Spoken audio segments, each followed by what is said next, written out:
officiating is almost a thankless job at times, but once in a while, referees are commended for their efforts. And in a world where we are constantly looking to evolve, it was impressive to see the conclusion of the Africa Cup of Nations out in Cote d'Ivoire, where there was worldwide applause for a job well done by the officials and the tournament. Now, to talk about the ever-evolving world of refereeing, we've roped in international referee Akhona Makalima.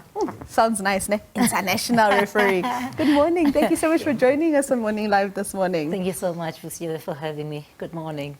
Good morning. So naturally, we look at the Euros currently underway in Germany, and it's almost expected that there will be a comparison between the Euros and the Africa Cup of Nations, which concluded earlier this year, because the officiating at the AFCON was absolutely amazing. Talk to me about what you think the team, from an official's point of view, got right at this edition of the AFCON.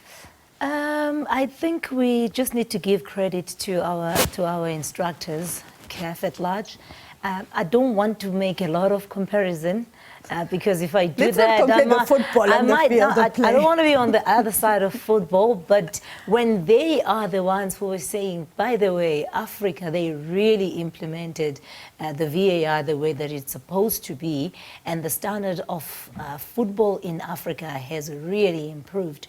So I think, again, we just need to give credit to our instructors and all match officials that participated at the tournament. I'm going to move a little bit away from the match officials in the tournament, just from what you've seen from Euro 24, comparing it to Africa Cup of Nations in terms of just the action on the field of play. What would you say? Our football was exciting. Our football was really exciting. We know at the camp we would say this is a tournament of yo. We've been saying yo. Okay, this, like, there were a lot of things that were unexpected that happened. So yeah, it was that. I know at the Euros, sometimes I don't even watch some games, but I don't want to say that. Don't worry. Sakina keeps on saying when we get to the quarters, maybe it's going to get really exciting. Yeah. But let's go back and speaking about officiating and the contentious VAR, because when VAR came in, it was said it's going to help restrict and limit the number of mistakes and errors that are being made by officials. But in some instances, we've seen these errors continue, almost making one say, well, VAR can't be effective if the officials don't know the rules of the game, because then they're going to implement it in the wrong way. What are your thoughts on that? My thoughts, Siwe, on VAR is just people need to really be educated when it comes to VAR and what are the interventions of VAR. And if you know this, you would know that VAR is a very good tool to have in football. And I want to say there is no way that you can have a match official in the field of play that does not know how to apply the laws.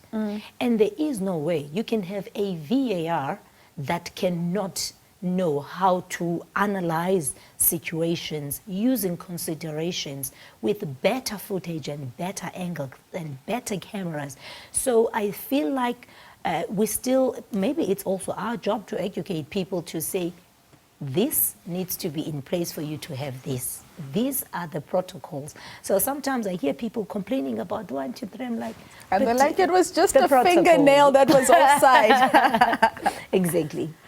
So. And something else I want to talk to you about is just the rise of women officials that we've recently been seeing, and women being put in positions to ref those big games. What is your take on the growth of female and women referees in football? Again, I will give credit to FIFA, CAF, all the associations and confederations that are really giving women opportunities that they deserve. And the reason why I'm saying they deserve, it's because they will tell us that if you want to perform at this level, you need to do the same thing as men. So when that is happening, and then they are given opportunities, and then when they are given opportunities, they perform. Because in as much as I want women to rise, I am against being given something that I do not deserve. Just because you're a woman? Just because I'm a woman. I want to work for something and I get it and I perform. And pretty much the same thing that now we are seeing all over the world. You see now Edina is going to be doing one of the games in the Copa America. We've seen some really promising match officials coming up in all other fields of football. So for me, I give credit to all these associations and also women who are really taking this seriously. And I like the way that you say that you don't want to see women being given those positions and the opportunities just because they're women, but you need to really get in there and perform. So let's speak about how critical fans can be, because we know every football fan thinks they can do a better job than any referee on any given day. What about those that you have to report to? Do you find that they're more critical of you as a woman, or do you feel that the treatment is the same across the board? In terms of fans? No, in terms of those that you report to and those that oversee the work that you do. Well, you know, the people that I report to, maybe my commissioner or my, or maybe my coach, they know the laws, they know the rules. So I've never been judged by the fact that the fans were not happy. No, I've never been judged by that. And most of the times, when it comes to the fans and everybody else that is a spectator, I really don't care about what you think, because you are not the expert of the law. What matters to me the most is what Abdul would say. What matters the most for me would be what my commissioner would say at this present moment. And what you need to know, Vusiwe, maybe even the people, is that we don't just make decisions. You make decisions based on considerations, based on where I am at the time, and based on the angle that I am at that particular time. And I can go back to the next game and be at that present moment, at that same spot. I'll give the same decision and the same sanction. It's just a matter of how did I view it at the time. And I'm not here to make a mistake. I want to be perfect. I want to be correct. Each and every decision that I make, at the end of the day, I need to answer to my commissioner, to FIFA, to CAF, to say, why did you give this decision? Akhona, why were you not there? You were supposed to be here. And we know, you mentioned Abdul Ibrahim, we know he had a tough season last season in the DStv Premiership because there was just so many outcries and so many decisions.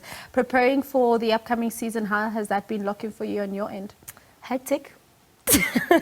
Been very busy, been really very busy, yeah. Preparing physically, yeah, technically, even now I'm still at the camp, so yeah. Well, you're looking great, and we look forward to Thank seeing you. what you'll be able to do in this upcoming season, and also scooping some of those awards, because we've seen you as well, award winner.